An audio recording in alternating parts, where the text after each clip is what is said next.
I never thought I'd be in this situation. My name is Jake. I'm 29, and the last 5 years of my life have been spent with Emily. We met in college. She was sitting 2 rows away from me in a psychology lecture. With that long brown hair she used to twirl around her finger when she was nervous. I was too shy to talk to her first, but one day she came over to me in the cafeteria, saying something about how much she liked my stupid reindeer sweater. We've been inseparable ever since. After graduation, we moved into a small house together in the suburbs of Portland, got a dog named Buddy, and I even started thinking about a ring. Everything was like those perfect stories people post on social media, until it turned out that it wasn't. It all started 3 months ago. Emily was different. She worked as a marketer for a small firm, and I was used to her being late sometimes, but in the last few months it had become the norm. She'd come home tired, kick off her shoes at the door, and dive straight into the shower without even kissing me like she used to. I put it down to stress. They had a big project, and she was talking about some new client who was driving everyone crazy. But then I noticed how she started hiding her phone. It used to just lie on the kitchen table, and I could pick it up to order a pizza if mine was dead. Now she carried it with her even into the bathroom, and a couple times I caught her look a quick, guilty look when I came into the room and she was typing something. I'm not one to immediately suspect the worst. Honestly, I trusted her. We'd been through a bunch of stuff: the loss of my job a couple years ago, her fight with her parents, even the death of her cat, whom she adored. We were a team, but at some point, I started to feel like something was wrong. It wasn't just a premonition, but something heavy, like a rock in my chest that I couldn't ignore. One night, as she fell asleep, I picked up her phone. The code I knew was her birthday. She never changed it. I wasn't proud of it. My fingers trembled as I leafed through her messages, but I needed to know. And I found them. Messages from some guy named Mike. "See you tomorrow after work. You're amazing. He won't suspect a thing." I sat on the edge of the bed, staring at her sleeping face, trying to figure out how the person I loved most could do this to me. The next day, I couldn't take it anymore. In the morning, while she was having coffee, I just asked. I don't remember exactly how it started, but I spilled everything about the phone, about the texts, about Mike. She didn't deny it, sat staring at her mug, and after an eternity she told me it was a mistake, that she hadn't planned it, that it had just happened. Mike was her coworker, a new designer on their team, and at first it had just been recycling, and then somehow it had turned into more. She said it had been going on for a couple weeks, that she wanted to stop but didn't know how. I listened, and every sentence she said was like a knife. But the worst part was that I still loved her, even in that moment. I left home for a couple days. I stayed at my friend Tom's house, got drunk as hell, tried to figure out what to do next. Tom told me to leave her, said I deserved better, but I couldn't just cross off 5 years. I came back because I wanted to try. I wanted to see if we could survive this. Emily looked broken when I walked in. She was awake, dark circles under her eyes, and for the first time in a long time I saw her cry, not theatrically, but quietly, like she was in pain from what she'd done. We decided to fight. It was unofficial, no loud promises, just a tacit agreement that we would try again. She quit that job. I didn't ask for it, but she said she couldn't stay there. Blocked Mike everywhere, showed me how she did it, though I didn't demand proof. We started with little things, cooked dinner together, even though I hate chopping onions and she's always overcooking pasta. We watched soap operas while sitting on the couch, but now there was always this pillow between us, invisible but so real. I caught myself watching her. When she picked up her phone, I tensed up. When she went into the other room, I listened. The trust that used to be like air was now something I had to build anew, brick by brick. Sometimes I'd wake up in the night and look at her. She was asleep, curled up like always, and I wondered if I thought of her as the same Emily I had before all this, or someone new. I was angry, at her, at myself, at what I hadn't noticed before. But then there were moments when she'd laugh at some of Buddy's stupidity, or when she'd casually touch my arm, and I'd feel like maybe not all was lost. It was weird, wanting to hug her and push her away at the same time. I didn't know if we could make it work. I didn't know if I could ever forget those texts, that look, that piece of my life that she'd given to someone else. But I stayed, and every day was like stepping on thin ice, scary, but I still hoped it wouldn't crack. It's been a month since I've been home. Life with Emily had become a strange mixture of the familiar and the foreign. We tried to pretend that everything was normal, but it was like a game where both of us knew the rules, but neither of us wanted to say them out loud. In the morning, I'd make coffee, she'd cut up fruit for smoothies, and we'd exchange a few words about the weather or Buddy chewing on his leash again. But every time I looked at her, those texts popped into my head. I hated myself for it. I wanted to turn my brain off, to forget, but it was like it was stuck on repeat, replaying everything over and over again. Her smile as she typed to Micah, her excuses, her tears. I didn't know how to stop it. Emily was trying. You could tell. She no longer lingered anywhere, always texted if she went out to the store, and even left her phone on her desk, screen up, as if proving she had nothing to hide. She found a new job, a remote job at some startup where she did mailings for clients. She said she loved it, that it was free of the hustle and bustle of the office, and I was glad she didn't have to travel every day to somewhere I couldn't imagine her going. But even her efforts made me angry. Why couldn't she have made the same effort before? Why did I even have to check her phone to find out the truth? I kept it to myself, because I knew if I started spilling everything I thought, we wouldn't get out of this quagmire.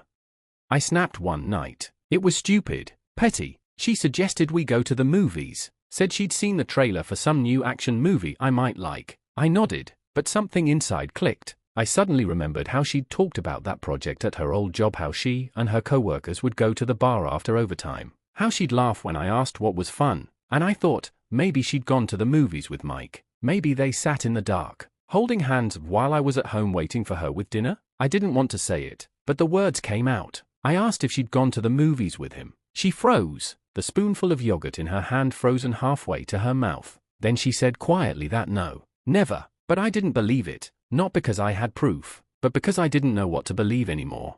After that, we had our first real silence, not just an awkward pause, but a silence that pressed on my chest. She went to bed early, saying she was tired, and I stayed on the couch with a beer and Buddy poking his nose into my knee. I stared at the ceiling and thought that maybe Tom was right. Maybe I was a fool for staying, but then I remembered what she looked like when I came back after those days at Tom's, small, lost, red-eyed, and I couldn't leave. Not then. I still saw her as that girl from the lecture who'd laughed at my sweater. It was just that now that image was blurry, like an old photo that had been held up in the sun too long.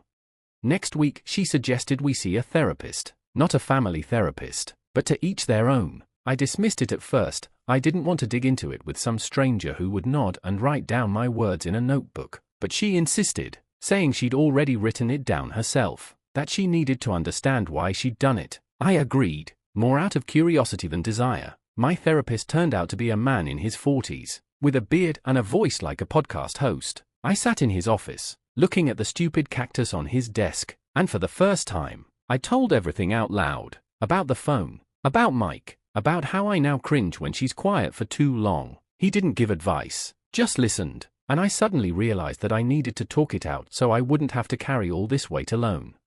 Emily went to her sessions, too. She didn't give details, just said she was trying to figure things out for herself. I noticed that she was thinking more often, sitting in the kitchen, looking out the window, or drawing something in a notebook that she hadn't done in years. One day, I found this notebook on the table. She'd gone to take a shower, and I opened it, even though I knew I shouldn't. There were some scribbles, flowers, scraps of phrases. One of them said, "I broke the best thing I had." I closed the notebook and went into another room because I didn't know what to do with it. It was like a punch in the gut, knowing that she was hurting too, but not knowing if it was easing my pain or making it worse.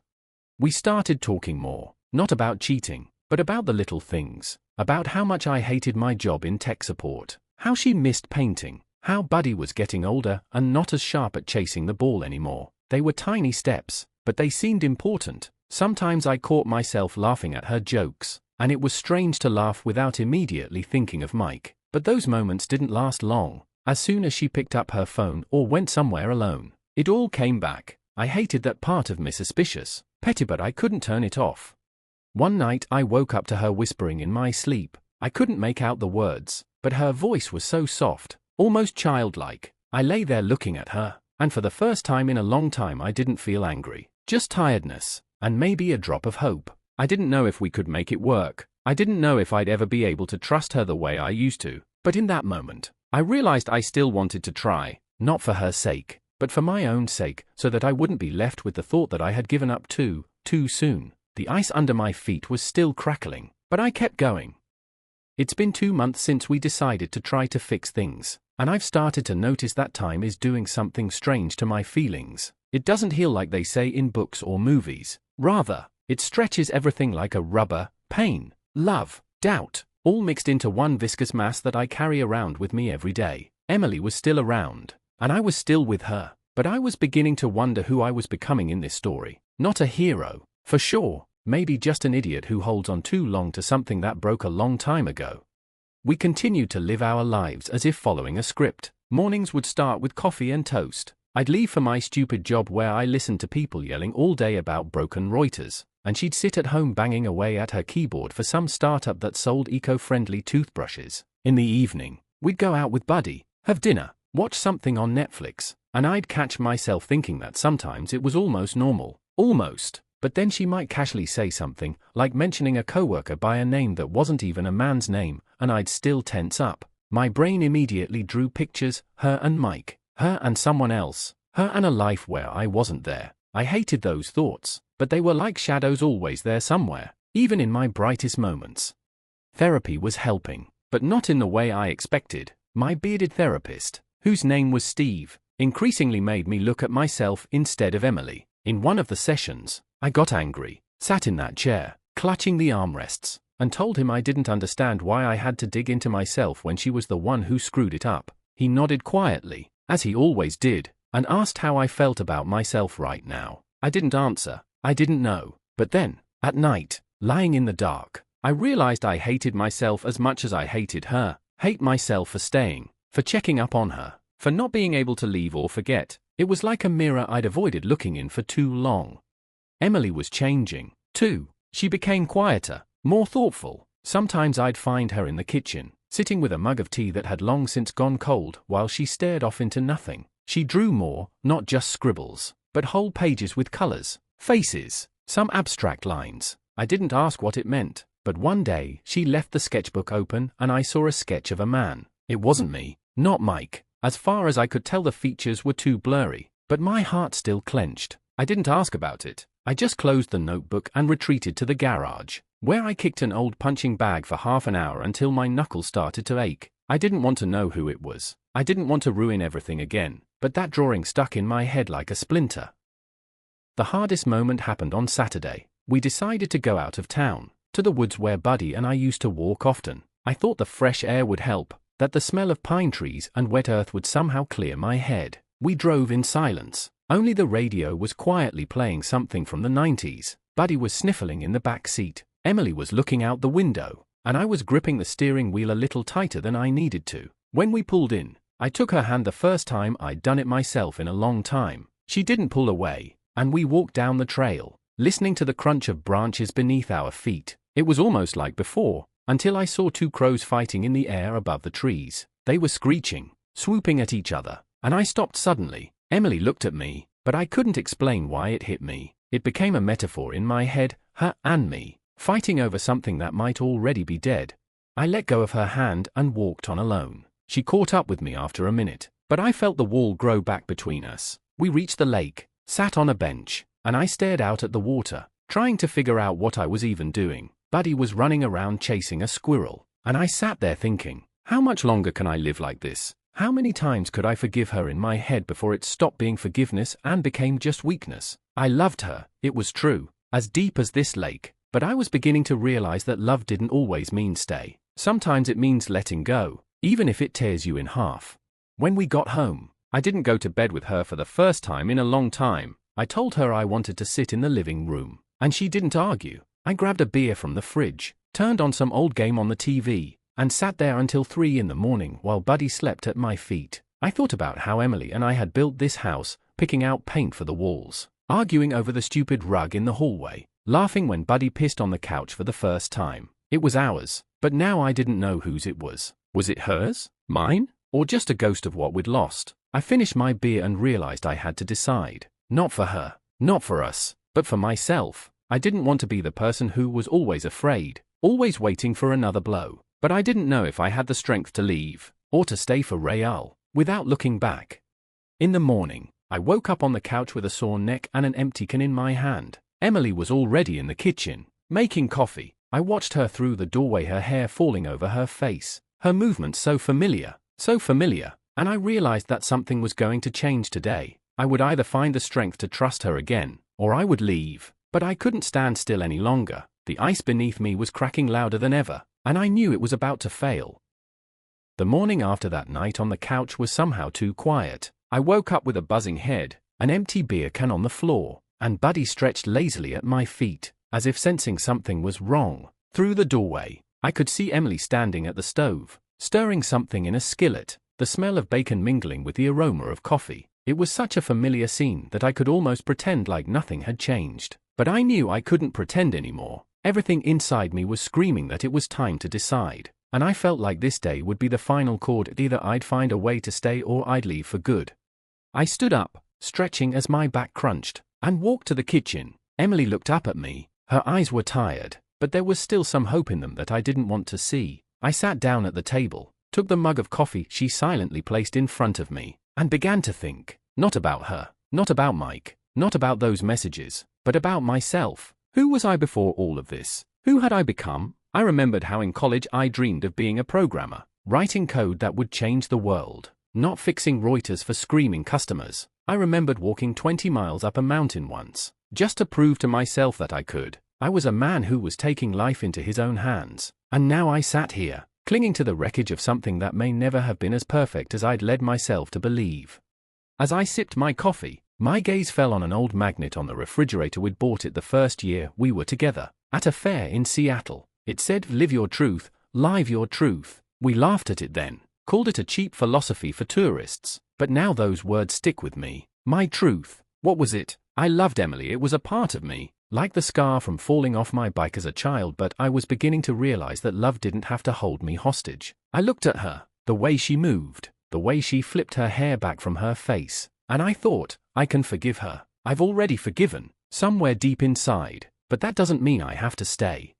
The whole day I was like a blur. We ate breakfast, walked Buddy, even talked a little about painting the fence in the spring, but my thoughts were somewhere far away. I was remembering every moment that had brought us here. Our first date, when I spilled wine on my shirt and she laughed so loudly that the waitress asked us to be quiet. The night we lay on the roof of her old pickup and looked up at the stars and I told her I loved her for the first time. And then the weeks when she grew distant, when I felt like I was losing her but convinced myself it was just fatigue. I replayed it all in my head like an old movie and realized I could no longer be the editor cutting out the bad scenes to keep the happy ending. By evening, I had made a decision. It wasn't a loud epiphany, a flash of anger or tears, but a quiet, tired clarity. I didn't want to walk away from the hate. I didn't hate Emily, even now, after everything. I couldn't, but I was tired of being the person who was afraid of her phone, her silence, her past, afraid that if I stayed, I'd lose myself completely. I wanted to be the Jake who went forward instead of looking back, checking to see if he'd been tricked again. And I realized that to do that, I needed to leave. I packed while she was in the shower. Not everything, just a couple bags of clothes, my laptop, my charger. Buddy looked up at me, head tilted, and I stroked his ears, whispering that I'd be back for him soon. I didn't know where I'd be staying, maybe Tom's place, maybe I'd rent something cheap in the city, but that didn't scare me. For the first time in months, I felt not fear, but freedom. I left a note on the kitchen table. I wrote that I loved her, that I forgave her, but that I needed to move on, not to punish her, but to save myself. I didn't wait for her to come out of the bathroom. I just took my keys, went out to my car and drove away. As I pulled onto the highway, the sun was setting, casting the sky in orange. I turned on the radio, caught some old Springsteen song about roads and new beginnings, and smiled for the first time in a long time, not because I was happy, happiness was still a long way off, but because I knew I had made a choice. The ice under my feet finally failed, but I didn't drown. I swam out. For the first time in months, I was breathing fully, and it was mine, only mine. Somewhere out there was Emily, our home, Buddy. All those years, I didn't know what would happen to her, didn't know if she'd cry or be angry or maybe even understand. But that's not my story anymore. Mine began anew, right here on this road, with the window open and the wind blowing away everything I'd left behind. I didn't know where I was going, but I knew I was going forward, and that was enough.